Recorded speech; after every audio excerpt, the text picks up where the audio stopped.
Selamat siang Bapak dan Ibu. Di sini kami ingin menanyakan pertanyaan mengenai keluarga. Sebelum kita masuk ke dalam pertanyaan, perkenalkan nama saya Ian.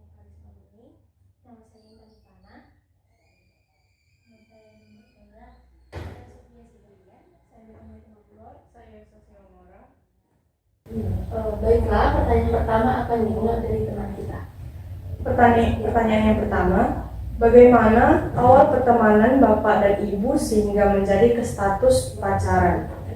Awal pertamanya pada waktu itu, kalau seperti saya, begitu pada waktu itu pas saya lagi melakukan pengamanan di Nomensen. Waktu itu melakukan resimen mahasiswa.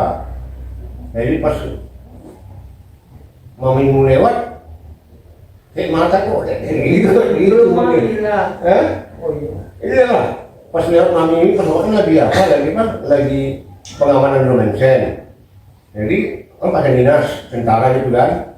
Nah jadi pas lihat mamimu kayaknya kayak mata tuh kok bisa sama dia gitu loh. Nah gitu, jadi saya tanya, dek guru apa dek? Nah gitu.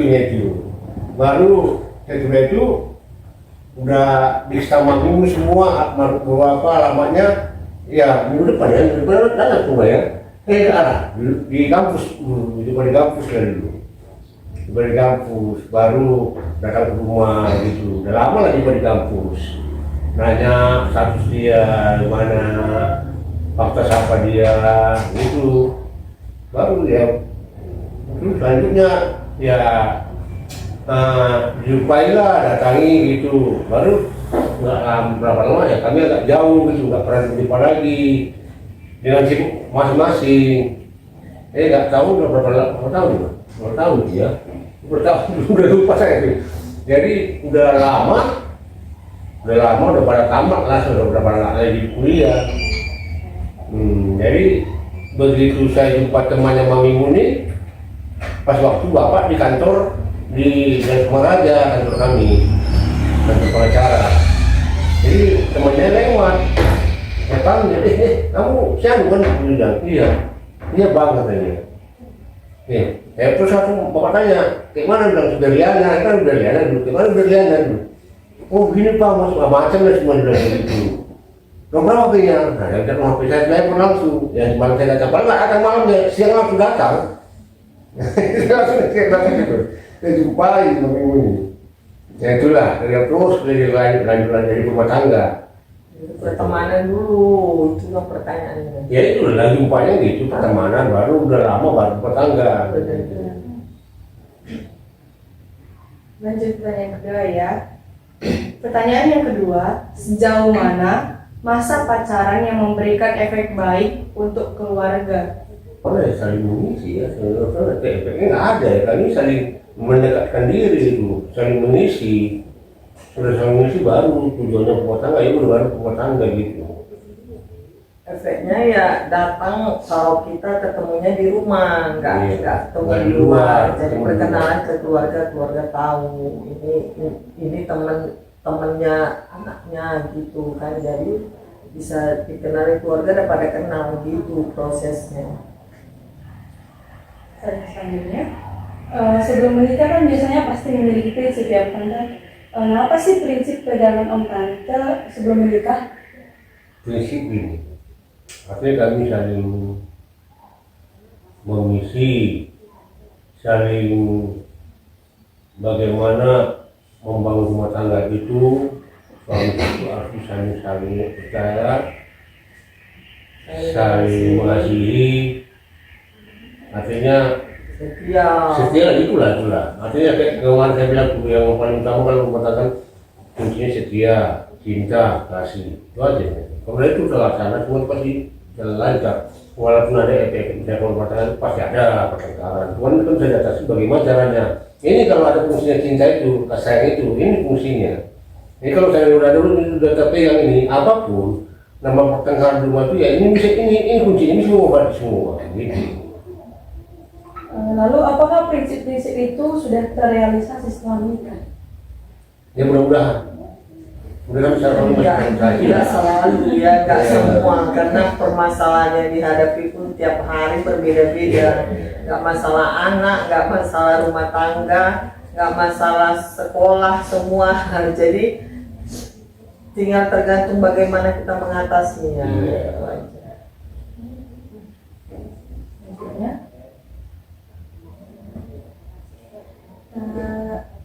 tentunya dalam hubungan perkeluarga itu tentu ada yang nggak baik-baik aja kan tante, om juga. Terus bagaimana cara om dan tante lakukan agar hubungan keluarga itu selalu harmonis? Gini, kalau untuk rumah tangga, namanya setiap apa tuh pasti ada. Cuman bagaimana seandainya si suaminya begini, keadaan misalnya dia lagi marah atau lagi apa, ya si istrinya kan maunya tadi bisa go gini, ini sifatnya begini apanya, bagaimana nih supaya bisa dekat gitu. Jangan dijauhi, gitu. Jangan diladeni. Mengalah. Gitu. Paling utama mengalah. Kalau ini satu apa, dan rata-rata kita perempuan ini harus banyak panjang sabar dan mengalah. Itu aja.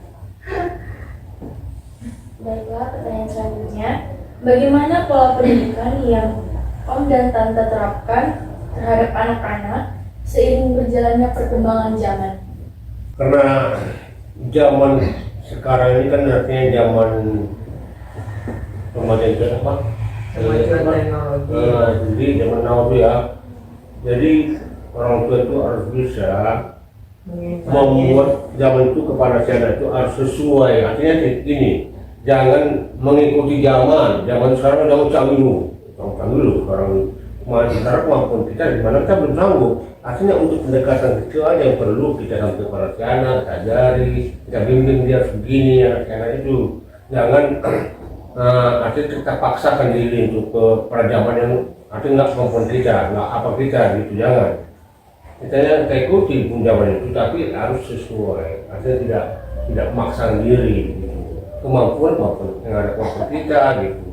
Pendidikan apa formal di sekolah, informalnya pun di rumah harus kita ajarin juga ya kan, kita bimbing juga belajarnya. Setidaknya menanyakan kalau udah pulang sekolah atau pulang les, kalau ada anak yang les, dan tanya PR-nya ada enggak, apa bisa dikerjakan enggak. Kalau memang harus komunikasi sama anak bagaimana supaya kita ngerti juga. Orang tua ini kan selalu belajar juga kepada anaknya, karena zaman sekarang itu memang benar-benar luar biasa dengan kemajuan teknologi. Kayak kalian bisa belajar dari YouTube, belajar dari Google, belajar dari mana aja, semua itu udah nggak ada hambatan lagi. Jadi kita orang tua ini pun harus mengimbangi. Jadi mengimbanginya dengan cara memberi juga apa nasihat, jangan memilah-milah mana yang perlu diikuti dan mana yang tidak. Pertanyaan selanjutnya nih, menurut om sama tante, apakah tugas menjadi bapak dan ibu merupakan tugas panggilan dari Tuhan? Bagaimana pendapat bapak dan ibu bahwa menjadi orang tua itu adalah panggilan Tuhan? Sebenarnya ya kalau itu panggilan Tuhan, kita tuh udah memberikan kepada si anak tentang agama, tentang pendidikan, itulah artinya itu panggilan panggilan dari Tuhan itu untuk anak itu bagaimana bisa mengikuti iman, mengikuti apa kita, itu panggilan. Kalau menurut saya itu panggilan. Jadi orang tua menerapkan bagaimana si anak ini bisa dari bawah gitu dengan cara yang artinya sesuai dengan iman kita. Kalau seperti kayak Kristen kan ada ajaran Kristen mana gitu itu aja. Iya, jadi apa setidaknya sekali seminggu harus melaksanakan ibadah cuma sekali seminggu loh. Itu kalau itu pun tak bisa dijalankan lagi, nggak tahu lagi bilangnya. Makanya kadang kita sebagai orang tua harus menuntun anak-anak, menuntun ini kalian supaya bisa semakin mendekatkan dirilah kepada Tuhan, tidak hanya mengandalkan pikiran, tapi mengandalkan hanya Tuhan yang bisa menentukan semua. Dan kami sebagai orang tua panggilan Tuhan karena kami berjodoh untuk diberikan keturunan, dan kami harus mempertanggungjawabkan membimbing anak-anak ini supaya tidak mudah-mudahan tidak menyimpang dari ajaran agama yang kita anut. Apakah pesan yang bisa Bapak Ibu sampaikan kepada keluarga baru dalam menjalani kehidupan berkeluarga, khususnya di zaman sekarang? Harus apa ya,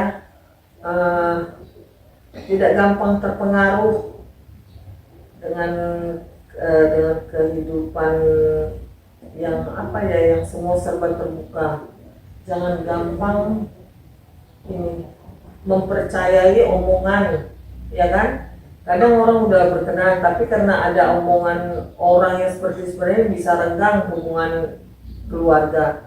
Harus saling mengerti ya. Itu juga sih, harus saling mengerti, saling memahami. Tidak gampang terpengaruh. Walaupun perkembangan zaman ini bisa aja seperti misalnya gini, orang dari Facebook pun bisa berkenalan, bisa itu, tapi Facebook dari ini juga yang bisa menghancurkan rumah tangga orang, bener nggak? Ada kan banyak seperti itu kan. Jadi ya hati-hatilah, pintar-pintar memanfaatkan segala fasilitas yang ada, entah itu teknologi, entah itu dalam kehidupan sehari-harinya lah, segala pertemanan dalam apa semua itu. Seperti yang tadi, kalau seandainya masalah itu apa tadi, itu masalah agama ini, rumah tangga ya, kalau menurut saya untuk bagaimana rumah tangga itu bisa lenggang atau masih enak, di sini harus bisa komunikasi antara orang tua, antara anak, untuk memberikan motivasi kepada si anak tentang zaman sekarang ini, zaman now, zaman rusak, zaman apa kalau rusak Sehat pada orang rumah tangga baru sekarang. rumah tangga ya kan untuk anak-anak misalnya. Artinya di sini kan supaya orang tua itu memberikan peran kepada si anak, memberikan masukan motivasi tentang kepada situasi zaman sekarang, situasi apa akan datang. Di zaman sekarang ini kan banyak, misalnya persoalan-persoalan di dalam masyarakat itu ada saja, misalnya masalah tingkah laku yang tidak bagus, lalu masalah pertemanan tidak bagus, masalah agama, baru masalah kehidupan yang ada di dalam masyarakat sendiri. Contohnya di sini orang tua untuk memanggil bagaimana kepada anak itu diajarkan, diberikan pengertian, diberikan atau kasih sayang kepada si anak supaya si anak jangan terjerumus, jangan seperti sekarang zaman ini banyak sekali zaman ketidakbagusan gitu ya. Contohnya si anak tuh ada yang anak SMA sekarang udah pada rusak semua, itu banyak sekali. Ya SMP SMA saja, anak-anak sekarang SMA sudah tahu narkoba, sudah tahu merokok, sudah tahu maknakam, mau berdua-duaan di tempat itu makanya pernah orang tua itu memberikan arahan kepada si anak supaya anak tidak terjerumus nanti untuk masa depannya gitu.